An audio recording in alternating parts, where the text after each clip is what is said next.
ರಾತ್ರಿ ಎಲ್ಲ ಪ್ರಾಣಿಗಳನ್ನ ಇವರು ಬೇಟೆಯಾಡಿದ್ದಾರೆ. ಸೊ ಹಾಗಾಗಿ ಅವರಿಂದ ನಾವು 4 ಬ್ಯಾಗ್ ಜಿಂಕೆ ಮಾಂಸವನ್ನು ವಶಕ್ಕೆ ಪಡೆದಿದ್ದೀವಿ ಅಂತ ಹೇಳ್ತಾರೆ. ಬೆಂಗಳೂರಿನಲ್ಲಿ ಅರಣ್ಯ ಸಚಿವ ರಾಮಲಿಂಗಾರೆಡ್ಡಿ ಅವರು ಕೊಟ್ಟಿರುವಂತಹ ಹೇಳಿಕೆ ಇದು.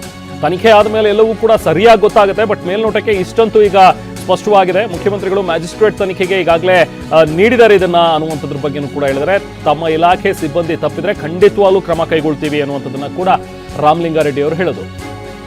ನಾವು ಪ್ರತಿನಿಧಿ ಹರೀಶ್ ರಾಮಲಿಂಗಾರೆಡ್ಡಿ ಅವರನ್ನ ಮಾತನಾಡಿಸಿದರೆ ಬನ್ನಿ.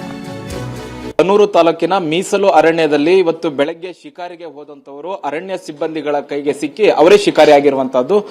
3 ಸಾವನ್ನಪ್ಪಿದ್ದಾರೆ ಅನ್ನುವಂತ ಮಾಹಿತಿ ಸಿಗ್ತಾ ಇದೆ. ಇದ್ರ ಬಗ್ಗೆ ಮಾತಾಡ್ಲಿಕ್ಕೆ ನಮ್ಮ ಜೊತೆ ಇದ್ದಾರೆ ಅರಣ್ಯ ಸಚಿವರು. ಸರ್, ನಿಮಗೆ ಈ ಇಲಾಖೆ ಹೊಸ್ತು, ಮೊನ್ನೆ ತಾನೇ ನೀವು ಇಲಾಖೆನ ತೆಗೆದುಕೊಂಡಿದ್ದೀರಿ. ಆಗ್ಲೇ ಒಂದು ದುರ್ಘಟನೆ ಆಗೋಗಿರುವಂತಹದ್ದು. ಕಾಡಿನಲ್ಲಿ ಶಿಕಾರಿಗೆ ಹೋದಂತವರ ಮೇಲೆ ಸಿಬ್ಬಂದಿಗಳು ದಾಳಿ ಮಾಡಿದ್ದಾರೆ, ಶೂಟೌಟ್ ಆಗಿದೆ, 3 ಜನ ಸಾವನ್ನಪ್ಪಿದ್ದಾರೆ ಅಂತ. ಏನಾಯ್ತು ಪ್ರಕರಣ, ಏನ್ ಮಾಹಿತಿ ನಿಮಗೆ ಸಿಕ್ಕಿದೆ ಸರ್? ಬೆಳಿಗ್ಗೆ 5 ಗಂಟೆ 5:10 ನಡೆದಿರತಕ್ಕಂಥ ಘಟನೆ. ಅಲ್ಲಿ ಇದು ಮೀಸಲಾರಣ್ಯದಲ್ಲಿ ಯಾರೂ ಕೂಡ ಬೇಟೆ ಮಾಡಬಾರ್ದು.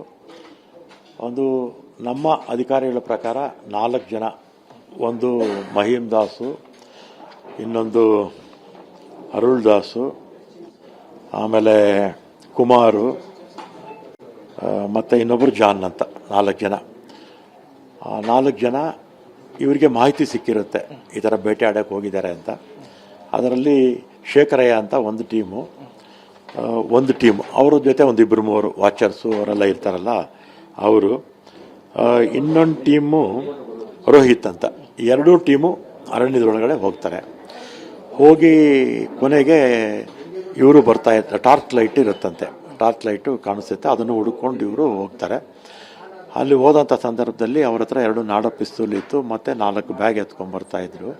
ಆಮೇಲೆ ಅದರಲ್ಲಿ ಮಾಂಸ ಇತ್ತು ಅಂತ ರಿಪೋರ್ಟಲ್ಲಿ ಬಂದಿದೆ. ಮತ್ತು ಆ ಸಂದರ್ಭದಲ್ಲಿ ಏನೋ ಗುಂಡಾರಿಸೋಕ್ಕೇನೋ ಪ್ರಯತ್ನ ಮಾಡಿದ್ರು. ನಾವು ಆತ್ಮರಕ್ಷಣೆಗೆ ಹೋದ್ರೆ ನಾವು ಗುಂಡಾರಿಸ್ತೀವಿ. ಆಗ 2 ತೀರೋಗ್ಬಿಟ್ಟು ಸ್ಪಾಟಲ್ಲೇ. ಒಬ್ಬರು ಗಾಯಾಳು ಆದರು, ಅವ್ರನ್ನ ಆಸ್ಪತ್ರೆಗೆ ಸೇರಿಸ್ತೀವಿ, ತೀರೋದ್ರು ಅಂತಾರೆ. ಮಹೀಮ್ ದಾಸ್ ಅಂತ ಒಬ್ಬರು ಓಡೋಗ್ಬಿಟ್ರು ಅಂತ ಇವರು ಹೇಳ್ತಾ ಇದ್ದಾರೆ. ಮತ್ತು ಆ ಕಡೆ ಸತ್ತೋದ್ರಲ್ಲ ಅವ್ರ ಕಡೆಯವರು ಏನು ಹೇಳ್ತಾರೆ ಅಂದರೆ, ಇದು ಉದ್ದೇಶಪೂರ್ವಕವಾಗಿ ಮಾಡಿರ್ತಕ್ಕಂಥದ್ದು, ಏನೋ ಹಸುಗಳೇನೋ ಕಳೆದೋಗ್ಬಿಟ್ಟಿತ್ತು, ಅದಕ್ಕೆ ಹೋಗಿದ್ವಿ ಅಂತ ಅವರು ಹೇಳ್ತಾರೆ. ಅದಕ್ಕೆ ಬೆಳಿಗ್ಗೆ ಮುಖ್ಯಮಂತ್ರಿಗಳು, ನಾನು ಕೋಲಾರ್ಗೆ ಹೋಗಿದ್ನಲ್ಲ ಸ್ವಾತಂತ್ರ್ಯೋತ್ಸವ ದಿನಾಚರಣೆಗೆ, ಆಗ ನಮ್ಮ SES ನಮ್ಮ ಫಾರೆಸ್ಟು ಮತ್ತು ನಮ್ಮ ಕುಮಾರ್ ಇದರಲ್ಲಿ ರಿಸರ್ವ್ ಫಾರೆಸ್ಟ್ ಇನ್ಚಾರ್ಜ್ ಇದ್ದಾರಲ್ಲ ಅವರು ಎಲ್ಲ ಹೋಗಿ CMನ ಭೇಟಿ ಮಾಡಿ ಬ್ರೀಫ್ ಮಾಡಿ, ಆಮೇಲೆ ಸತ್ಯಾಂಶ ಈ ಥರ 2 ಕಡೆ ಸತ್ಯಾಂಶವನ್ನು ತಿಳ್ಕೋಬೇಕು ಅಂತೇಳಿ ಮ್ಯಾಜಿಸ್ಟ್ರೇಟು ತನಿಖೆಗೆ ಮುಖ್ಯಮಂತ್ರಿಗಳು ಡೈರೆಕ್ಷನ್ಸು ಕೂಡ ಕೊಟ್ಟಿದ್ದಾರೆ.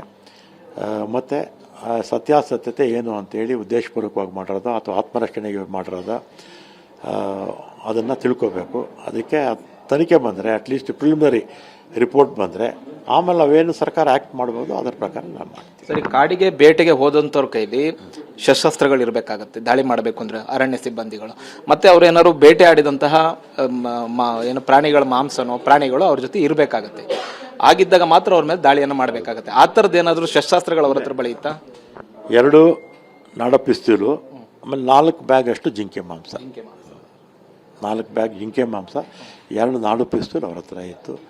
ಅದೆಲ್ಲ ಕೂಡ ಸೀಸ್ ಮಾಡಿದ್ದಾರೆ.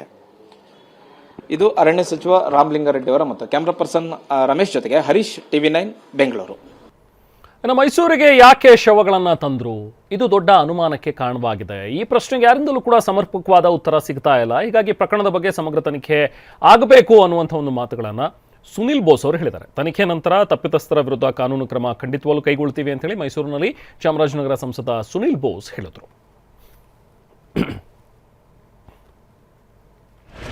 ನನಗೆ ಈಗ ಒನ್ ಸೈಡ್ ಸ್ಟೋರಿ ಕೇಳಿದ್ದೀನಿ. ಫಾರೆಸ್ಟ್ ಅವ್ರು ಏನು ಹೇಳ್ತಾರೆ ಅಂದರೆ ಹೇಳಿದ್ರೆ 5:30 ಬೆಳಗಿನ ಜಾವ 5:30 ನಾವು ಹೋದಾಗ ಕಾರ್ಯಾಚರಣೆಗೆ ಹೋದಾಗ ಇವರು ಬೇಟೆಯಾಡಿ ಮಾಂಸನ ಹಂಚ್ತಾ ಇರೋ ಟೈಮಲ್ಲಿ ನಾವು ವಾರ್ನ್ ಮಾಡಿದ್ವಿ, ಅವರು ಫೈರ್ ಮಾಡೋಕ್ಕೆ ಶುರು ಮಾಡಿದ್ರು. ಸೊ ನಮ್ಮ ಇದಕ್ಕೆ ಮಾಡಿದ್ವಿ ಅಂತ ಅವ್ರ ಸ್ಟೋರಿ ಹೇಳ್ತಾರಂಥದ್ದು. ಈಗ 4 ಜನರಲ್ಲಿ ಒಬ್ಬ NHL ಇದ್ದಾರೆ.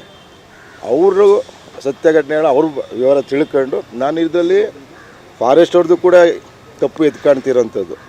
ಅವ್ರು ವಾರ್ನಿಂಗ್ ಮಾಡಿ ಏರ್ ಫೈರ್ ಮಾಡಿ ಮಾಡ್ಬೋದಿತ್ತು, ಬಟ್ ಇದು ಆಗಬಾರ್ದಿತ್ತು. ಬಟ್ ಇದು ಯಾರು ತಪ್ಪಿಸಿದ್ದಾರೆ ಅವ್ರಿಗೆ ಕ್ರಮ ಕೈಗೊಳ್ತೀವಿ ಅಂತ ಹೇಳಕ್ಕೆ ಬಯಸ್ತೇನೆ.